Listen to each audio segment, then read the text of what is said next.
د مدني ټولنو له ارزونې وروسته پر وړو ټولنو د تصدیق پاڼو ویش. دغه ارزونه د مدني ټولنو د اعتبار لوړونې په موخه د افغانستان د مدني ټولنو انسټیټیوټ د 2015 عیسوي کال راهیسې پیل کړې ده.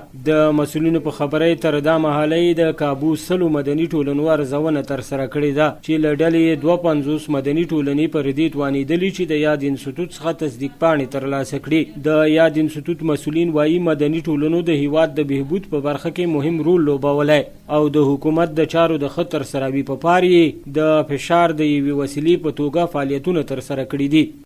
دادخواهی‌های مثمر ثمر به حساب مثمر دایر کردن و انجام دادن که این دادخواهی‌ها نتیجه شمی بوده که بعض از قوانین افغانستان جور شده و این در قسمت تطبیق قوانین تلاش کردن. یکی از قوانینی که مثلا جور شده می دسترسی به اطلاعات است که بر اثر زحمات جامعه مدنی افغانستان صورت گرفته و ضمن یک قوه فشار میتونه باشه جامعه مدنی افغانستان برای عملکرد بهتر به حساب حکومت افغانستان. د ننګرهار له 10 مدني ټولنو بیا یوازې 10 هغه پر دې توانېدلي چې یادې تصدیق پاڼې ترلاسه کړي چې پر 3 هغو یې نن تصدیق پاڼې وویشل شوې.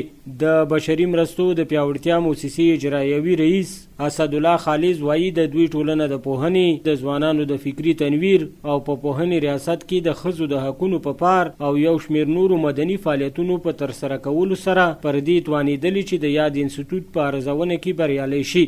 او د دغه موسسې ډیره برخه فعالیتونه د ځوانانو د فکري تنویر په برخه کې دي، په معرف کې د ښځو او نارینه‌و د حقونو کم حقونه هغه چې په پالیسۍ کې شته، په ستراتیژۍ کې شته او دلته نه رسیږي.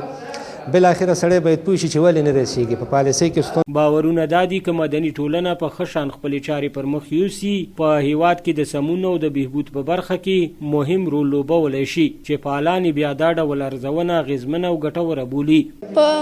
د پخوا په نسبت باندې مدني ټولنې اوس ډېر زیات متکي شوي دي. البته په هغه عرصه کې کار کوي چې دولت ضرورت لري او خلک ضرورت لري. او لکه پخوا مدني ټولنې صرف په نوم باندې یو مدني فعال به یو نهاد به چې جوړ شوی، مګر اوس دوی چې په دغه عرصو کې پروژې لري یا پروژې او یا غیر پروژې، دوی دغه کارونه سرته رسوي، ډېر مثبت رول لري. د یاد انسټیټیوټ مسؤلینو د معلوماتو له مخې دغه ارزونه یې د مدني ټولنو د اعتبار لوړونې، ظرفیت جوړونې، د پالیسۍ په کچه د خبرو اترو اغېز ښندنې، د خصوصي سکتور او نړیوالو ملاتړو سره د اوږدمهاله اړیکو او د شته منفي انګېرنو او بې باورۍ د ستونزو د حل او داسې نورو په پار پیل کړې ده.